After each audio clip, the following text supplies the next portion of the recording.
Hello, welcome to the Gold Coast Sunscast, the only Suns podcast brought to you by us, the fans. My name is Shane, I'm your host, and joining me is Tom. How are you, mate? G'day, Shane. How are you? Yeah, good. How'd you go on the weekend? Well, it was one of those games where you were reaching for the bottle by half time, but you live and learn.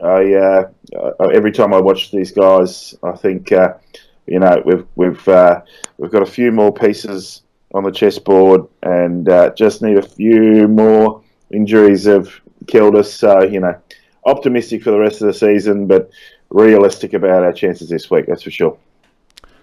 Yeah, I'm not finding too much positive to talk about from that game, but let's go back a bit. We did have a podcast last week, but due to technical difficulties, it didn't make it up online. No, so let's just recap. It was a good chat, wasn't it? I'm sorry, we talked over each other. A good long chat, and we didn't quite get it there in the end. But we'll just recap the Bulldogs game. Western Bulldogs beat the Gold Coast by 9 points, scoring 11 goals, 15-81 to 10 goals, 12-72. Day, Young and Martin each kicked 2 goals. The game, Tom? Well, I actually made the trek out to Ballarat, and look, I thought it was a terrific game. Again, not much expectation for the game, and the fact that we were in it right up until the last sort of minute or two, and against a good side. Like the Bulldogs haven't had the best start to the year, but they are a very good side, and their midfield just monstered ours. But our guys kept on finding new ways to compete and score goals. Importantly, I just think the Doggies, even though they're a young team, the core of their team, that they've been around the block a few times more than our guys, and of course, I think there were 12 premiership players in the team, so they've got that experience to go off. So they know how to win the close ones, the Dogs. And I didn't walk away angry or upset. I walked away satisfied that we've got a good young team who are going to fight until the end. Yeah, it was a unique game for us. So I didn't walk away feeling too upset about the loss either. I felt like the club gave everything they had throughout most of that game, except for maybe a few patches here and there. And I was really quite impressed with the way the club fought it out and held on. Unfortunately, we just weren't good enough in the end.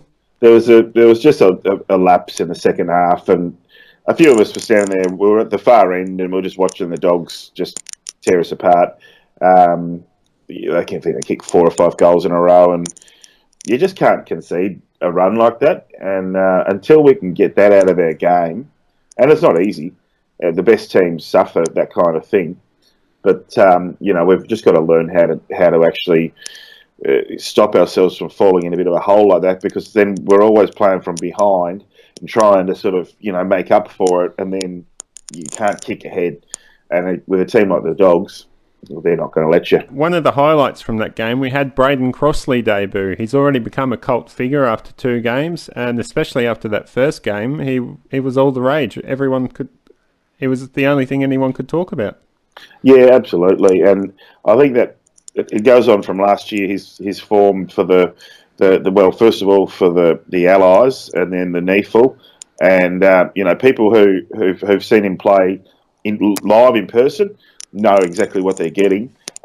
He's a dual threat. Yeah, he's not just a ruckman. He can play key position. He's kicked plenty of goals in the NEFL, and it was great to see him kick his first goal against the Dogs. Yep, it was certainly a good debut. Well, let's move on to the Melbourne game. Not as good from a effort point of view. It felt like the Suns were really only in it for maybe a quarter. And to be honest, I was at the game at the Gabba, and about 3/4 time, I decided that's it. I'm leaving. I'm going across the road to the German bar. And I'm quite proud that I did, because I saved myself a buttload of pain. Yeah, well, I think there were 7 or 8 goals in the final quarter that you didn't have to suffer through.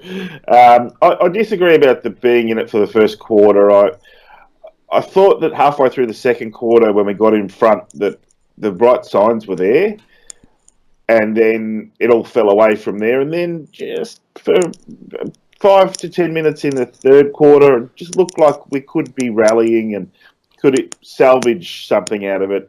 and then the fourth quarter was just rubbish. But at the end of the third quarter, you knew it wasn't, the comeback wasn't on. Yeah, well, I'll just recap that score. It was 11 goals, 11-77 to the Gold Coast Suns, and 21 goals, 146 to Melbourne.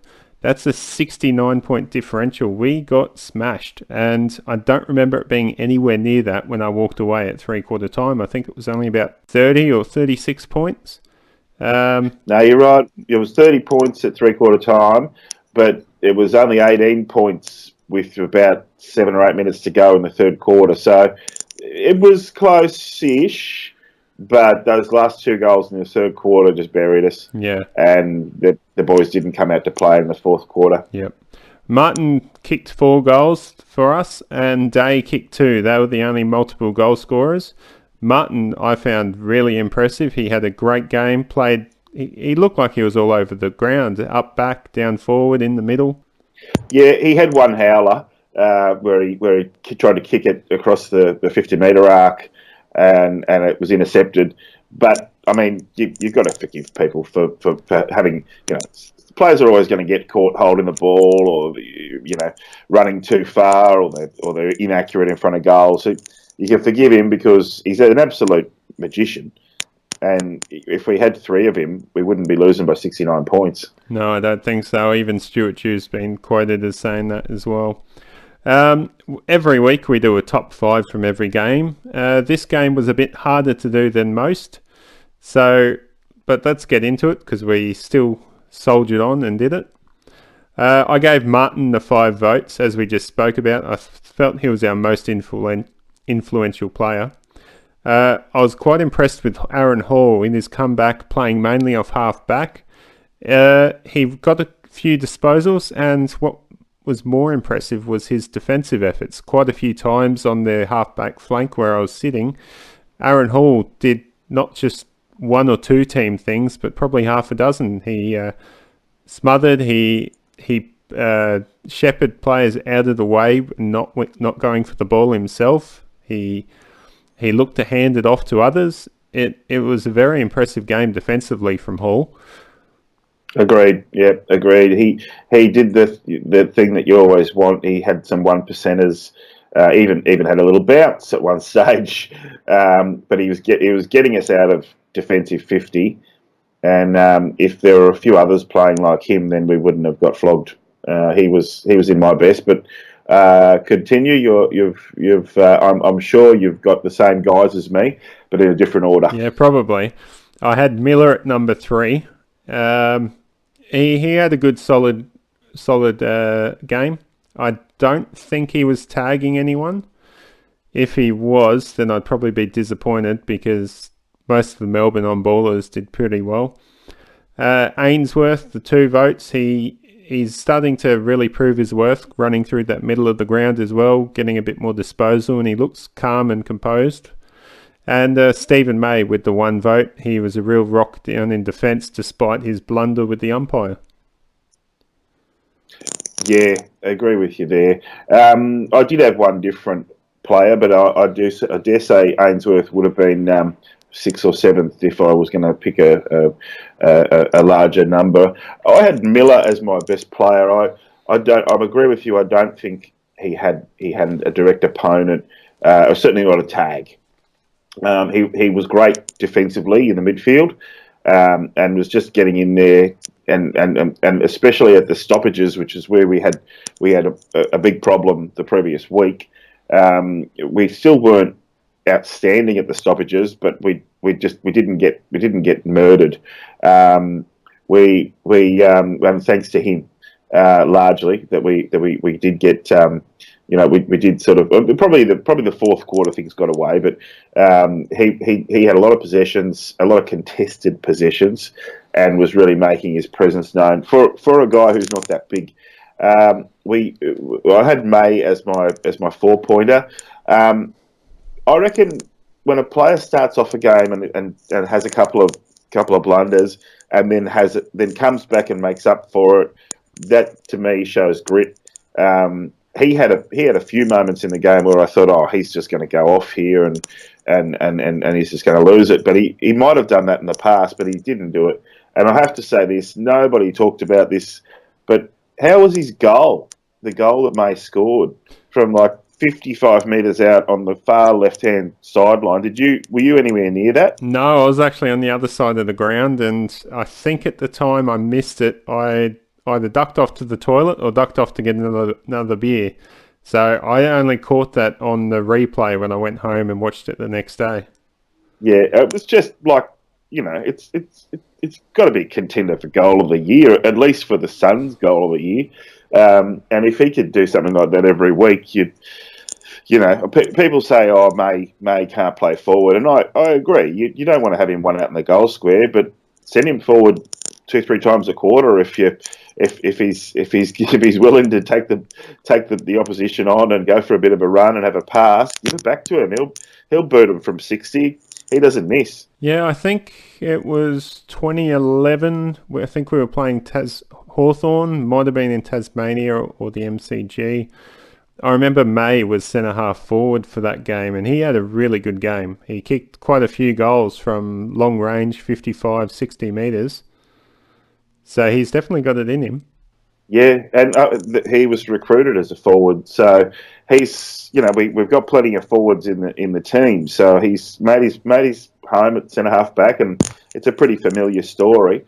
Although some people insist that he's the fullback, the lockdown fullback, but I mean, I'd much rather see Leslie and Thompson get that partnership going and see May a bit more free to run through the midfield. Not full time at all, but just have that extra weapon. Speaking of the extra weapon, Jack Martin, I got the 3 votes. Probably docked him a little bit because of he had a couple of errors actually, but more than made up for it. I wish he could get more of the ball, but I guess if we do get it to him 20 times a game, that's not bad. Again, his contested marks. As a club, we don't rank anywhere in contested marks, and he's always getting the most. And there's 7 or 8 blokes much taller than him who should be getting them. So he could probably teach him a bit of a lesson. I did have Hall with the 2 votes. I was spewing when he got caught running too far along the sideline. But other than that, he didn't. He was pretty clean. One tangent to that: if Aaron Hall gets called for doing what the fans love, and that's running and taking on the player and swerving around him, and then going to pass the ball, and then the umpire says, "No, you've run too far." Well, the very next day at the showdown, Motlop ran 25 or 30 metres to get the winning goal.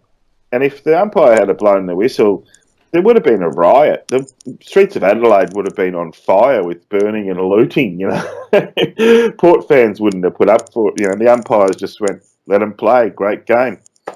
So I don't see why he got pulled for that. Anyway, being a former South Australian, I'm pretty sure whenever Port lost, the crime rate went up. So yeah. Well, while they're playing, it would make sense. They're playing, it goes down, doesn't it? So for my final vote, I have to give Witts a mention. He turns up every week, and lately he's been playing some really high quality ruckman and holding his own.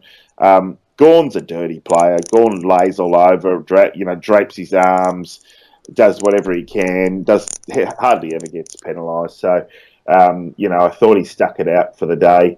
And of course we know that with Witts, it's not. He didn't rack up a lot of possessions, but he always cleans up his mistakes. He'll always get a few clearances if he hasn't won the tap, and he lays tackles. He'll lay tackles all day and get a few 1%ers. So I've given him the fifth vote. Oh, that sounds good. All right. Well, the Stephen May incident with the umpires. What did you think of that? I was quite shocked when I saw that on the big screen at the Gabba, and no one seemed to mention anything. Stephen May himself said he didn't realise he'd touched the umpire until he went off the ground at half-time. The umpire said that he didn't recall it happening either. So the pair of them the first they knew of it was when they were shown vision of it. So it wasn't too convincing, and certainly the QC who was trying to nail May at the tribunal had no luck, and if he got a week, I would have been really disappointed. He's the captain of the club. He's just been given a penalty, a free kick against him from 60 metres away from where the play was. And I think it was the Suns' third free kick that they'd given away in a row. And it was a real momentum shift in the game. And May was just, fed up. But he didn't do it intentionally. He was just saying, look, you've just seen the arse end of an altercation. And what actually happened in the lead up to it was the other bloke ran 10 metres straight at May. And May just fended him off. Like, it might have been high, but the guy's gone at May high, so he's defended himself. It's a stupid passage of play. Just as happy to see the Curnow boys get off as well. It wasn't the same as Hawkins. Hawkins went to hit the umpire, not hard, but he went to sort of slap him. And these were just incidental things; they weren't intentional. Yeah, Hawkins' incident did look like there was malice involved in it, and I think what didn't help Hawkins' case as well that they didn't argue against it. They came to an agreement with the AFL, supposedly before the tribunal, to plead guilty and only take the week suspension. So I think that has sort of played into their hand as well with Geelong. If they'd tried to argue that it wasn't deliberate or intentional, then they may have been able to get away with it. Yeah, this is true also. I do think that they want to send out the message that you can't touch the umpires, and that's fair enough. But I think what you'll also find is the umpires are kind of getting in the players' faces, though, to say, well, I'm not going to overturn it no matter what you do or say. But being the captain of the club, May has a right to say, look, this is what happened, and you've got it wrong. And you're not going to see an apology from the umpires over that particular call. Again, because the big incidents in the game, they just sort of tended to get drowned out by by the controversies that happened and by the fact there was a flogging. We haven't even talked about highlights yet. Jack Martin's third goal was just a sensational bit of play from the Suns and really lifted them. But no one's talking about it because we got beaten by 69 points. So it's disappointing. Yeah, well, I think Jack Martin was one of the only few highlights, but if I had to pick one, I'd say it was what I saw of Aaron Hall. I think it was the second quarter, and I don't even think he touched the ball as his highlight. He just shepherded a Melbourne bloke off in a 1v1 battle, and I think he let the ball roll out of bounds, or another Suns player came and cleaned up, but he didn't even go for the ball. He just shepherded his opponent past the ball and ran past the ball. It was one of the most selfless things I've ever seen Aaron Hall do, and it just took me by surprise. He's come back. He's a new man. Yeah, and we're seeing a bit more shepherding. That's probably the biggest hair puller for me of any game I ever see the Suns play is that there just isn't enough shepherding. And if you don't have the ball, you shouldn't be in space waving your arms around saying "kick it to me." You should be doing whatever you can to protect the ball carrier. And it's perfectly legal to be running along beside him and shepherding guys. Sammy Day put on a good shepherd when Holman kicked his goal. That was one of Day's highlights among quite a few lowlights. Did you have any highlights besides that? Look, I just enjoy watching Jack Martin kick goals. So any one of them could have been a highlight. He's unreal. You can, when you watch him when he takes a good mark and he lines up for goal and he doesn't rush things and he just sort of has a bit of a chat to himself in his head, and then you see the determination just comes on, and he's not going to miss. So it's uncanny to watch, and I'm glad he's on our team. But give him 100, give him 1.5 mil to stay. Because he's that certainly he's that valuable. He's easily our most valuable player at the moment. Moving on, let's talk about the reserves game. It's copped a lot of media flack, especially from down in Victoria. Brisbane beat the Gold Coast Suns 12 goals, 24-96 to 4 behinds, 4 points. What do you make of that?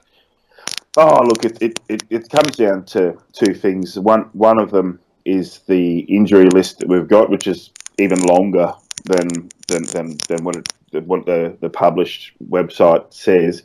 Our injury list is, I think we might have had about 14 players unavailable. So you do the maths for that. You've got 23 guys at the Gabba. You've got one of the better NEFL players, Connor Nutting, sitting down doing nothing because you've got to have a reserve, an emergency in reserve.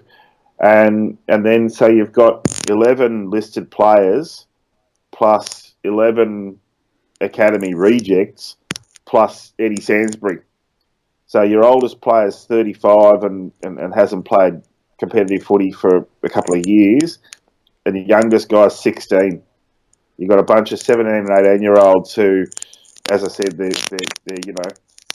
reserve grade academy players, and the Lions have got 19 AFL listed players. So yeah, they were all. I'm surprised they didn't beat us by more. Look at their score. Look how many behinds they kicked. Probably testament to the fact that a few Suns players actually competed all day and restricted the score to less than 100 points. Schoenfeld had a good performance. That was probably the third or fourth in a row for him. And Peter Wright picked up 20 touches, but no goals. He did kick 2 behind, so he did kick half of our score. Yeah, he kicked 2 behinds last week too, so at least we know he's having a few shots. One thing we do know about Peter Wright is that once he sort of gets a bit of a roll on, he's not one for kicking a big bag, but once he gets a bit of a roll on, starts taking a few marks. If he takes a mark on the 50-metre arc, I think he's something like 80% accurate, and that's amazing. Like there aren't very many players in the AFL who are more than 50%. He in a pressure situation he'll do it.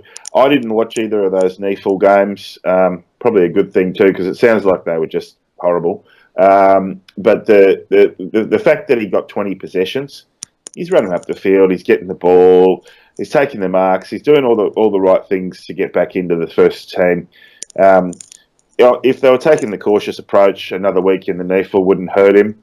But we haven't got any tools, so we need him in the team. So I'm happy to see him get those 20 touches and show that he's at least 80% fit. Yeah, well, if he does come into the side, it looks like he will. He has flown over to Shanghai with the team, and a bloke that size wouldn't make the trip unless he was actually a serious chance of playing.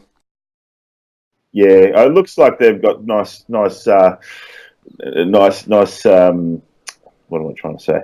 It looks like they've got some nice seats for the big boys. Comfy flights over there. So I think that's something that they've improved on from last year. Yeah, well, hopefully it improves their performance, because last year was pretty embarrassing, and at this rate, I'm not really sure if we've got much to look forward to, but we'll touch on that later. The injury list came out today. We've had Joyce going to miss this week, won't be back again till after the bye with a quad injury. Mackenzie Willis has done his ACL and is out for the rest of the year. That's probably Mackenzie done for forever, unfortunately. Yeah, you'd think so. Rosa and Barlow are listed as tests and specifically mention that they're in line to play this week, so they could also be on the flight to China. And Josh Jasker has done a hamstring as well, so he'll be out for a week or two. Well, that was a mitigating circumstance. Him and Willis were off the field. So another reason why the NEFL result was so pitiful, and a couple of the best defenders go down. Yeah. So the injury front isn't looking too good. It's getting very long now, especially with a potential niggling injury over Swallow. He did not play in that last quarter against Melbourne. The club has said it was more of a precaution. Stuart Dew didn't think the team could win from in that last quarter, so apparently they pulled Swallow off because of that. And suspension to Sam Day as well for his hit low blow on the Demons player. I think it's Neville Jetta. Yeah, poor old Nev. I think there was a bit of a running banter going on, and I don't know if it was intentional or what, but big Sammy Days just given Nev a nice old rap on the gonads there, and Nev went down. Oh, sack of potatoes doesn't even go halfway to describing it.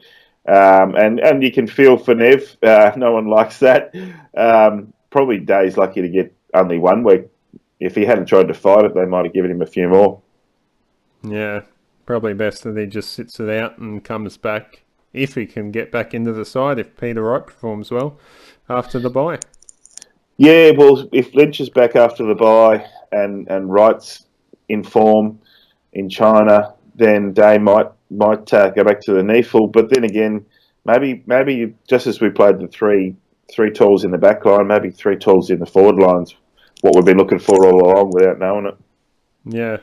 So with that long injury list growing, it's not looking good for our Niafel side either. They're going to have to get more top-ups. However, the Academy boys do come back this week, don't they? That's right. The Academy series, so the Suns have basically played the other 3 academies in the Swans, the Lions and the Giants, and also the Northern Territory and Tasmanian academies. That's all done and dusted. The Suns did pretty well, actually. The Tasmania beat them, but they were very competitive in every game.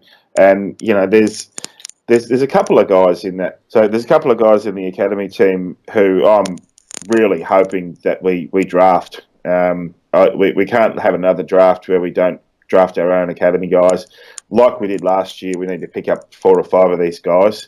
They're really playing well. Bailey Scott, Caleb Graham.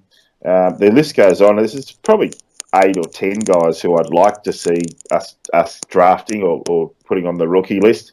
One thing that I will say about our injury problems, because of course we can't bring in the academy guys into the senior team until next year. Maybe the decision not to go with that 46th list spot. So we only used 2 of our Category B rookie spots, and we could have used a 3rd one. So we could have had someone like an Irish recruit or an international or a mature age rookie. So someone like an Andrew Swallow would come in pretty handy right now, wouldn't it? Oh, definitely. If we probably wouldn't have got beaten by as much as we did in the reserves if Swallow was there. Even just the leadership he provides and directing the boys on where to run. Yeah, well, look, he plays for Aspley now, and Aspley nearly beat us at the start of the year in the NEFL, so he's already let us know. The other thing with the NEFL this year is they've made some changes, so you have to, if you're an academy team, you have to, or basically an AFL affiliated team, you have to play each other AFL affiliated team 4 times. So it basically means, we play 12 of our games against really good teams, and then we play all the other teams once. So, and because of the Commonwealth Games, the NEFL team for the Suns has been travelling the entire time. We did manage to get that 1 game in Southport, and of course, travelling up to Burpin, Gary, isn't, it's not like playing in Mackay, which we had to do. Or playing in Canberra or Sydney, or I think next week we go to Darwin. So they have to travel a lot. The NEAFL team will come back together down the stretch. They'll be going well, and it'll be good for the academy guys to be getting games. As you say, the injury list is piling up, but there's only Willis and Wigg are indefinites. Of course, McPherson and Nichols not looking likely to come back until the last month of the season, if then. Hanley, well, you'd rather Hanley stay out for longer, and as long as he needs to. But other guys are only out for 2, 3, or 4 weeks, so it will be fine. Yeah, well, hopefully when we come back from the bye, it gives a lot of our players that chance to freshen up and be fit to take to the field. A couple of home games as well should get the boys motivated. So this week, Gold Coast travel to China to take on Port. Last year, was not one of the greatest games to watch. It was a very free-flowing game, and Gold Coast struggled to kick a score.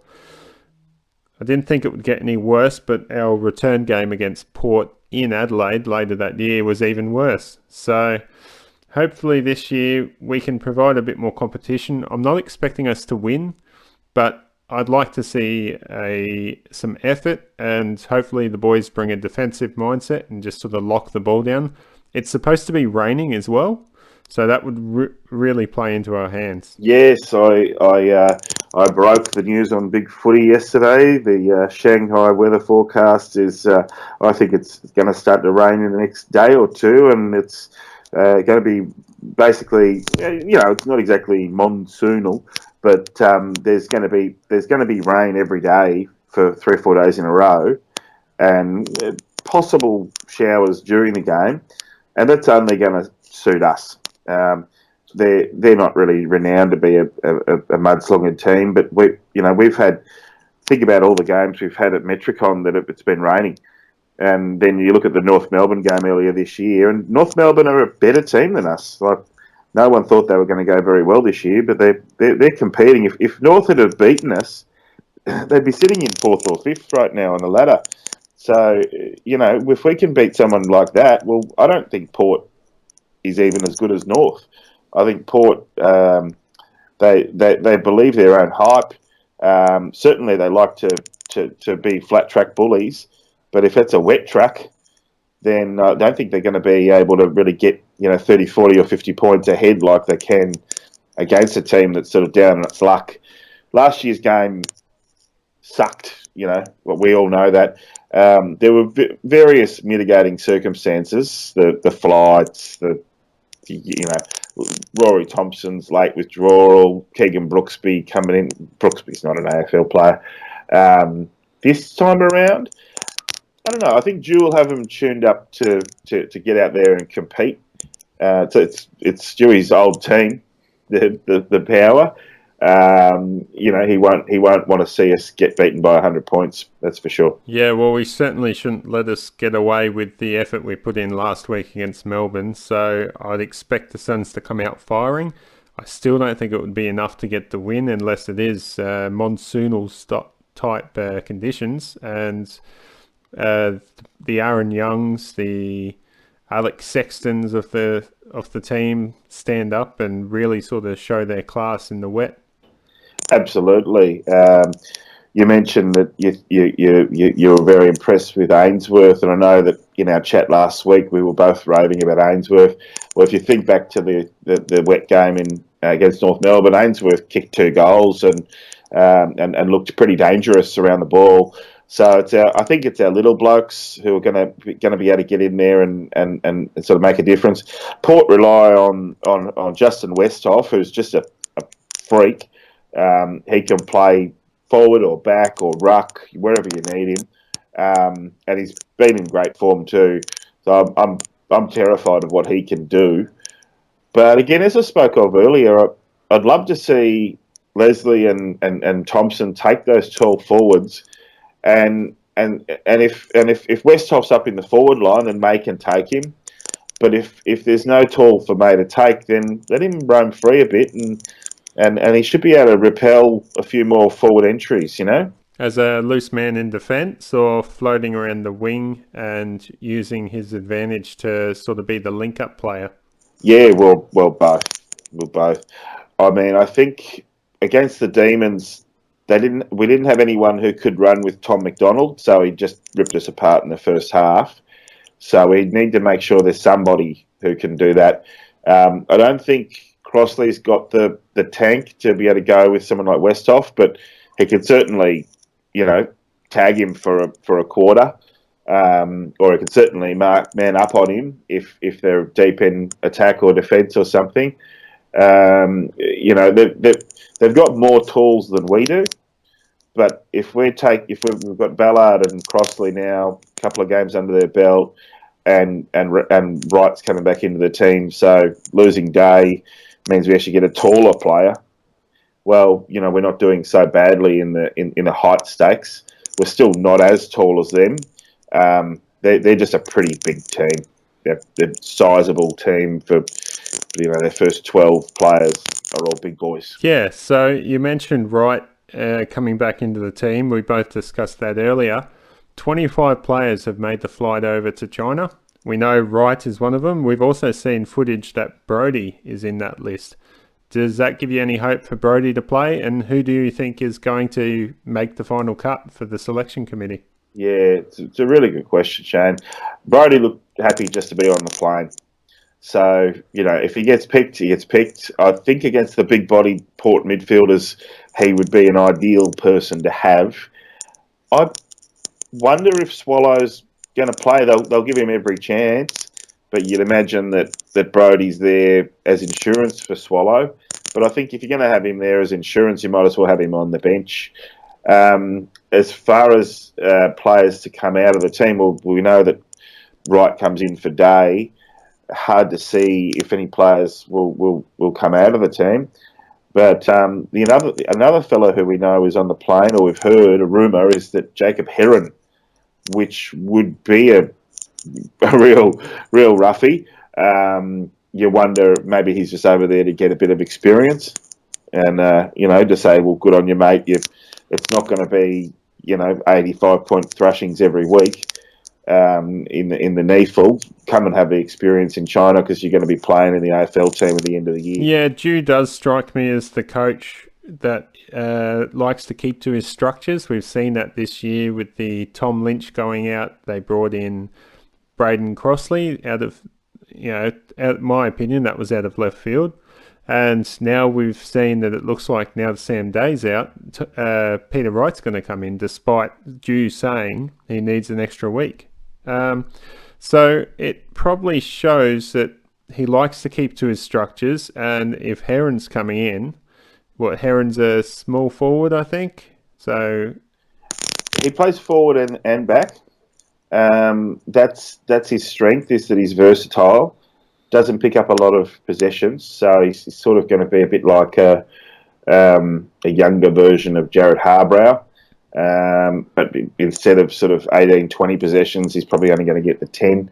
I can't see Heron coming in. I just think it's a player management thing. We've got to take 25.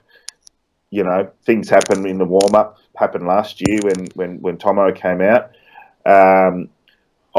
I have no idea who the 25th player is. If anyone knows, I'd love to know. We've speculated that the 25th player, if the 21 players who aren't suspended from Saturday's game are going, then Brody, Wright, and Heron make 24.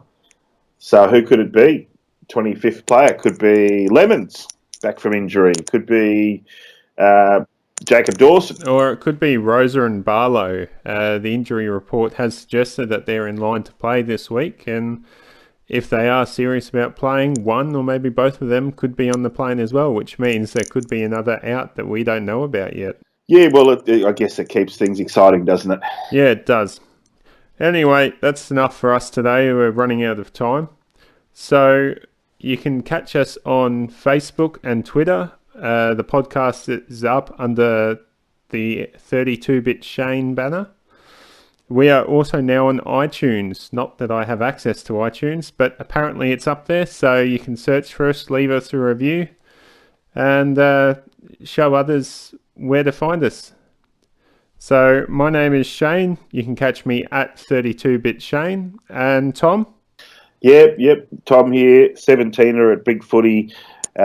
Look forward to your feedback, and look forward to hopefully the Suns surprising the entire world and getting a win in China. Yes, fantastic. Well, thanks for joining me again, Tom. Hopefully I'll see you next week.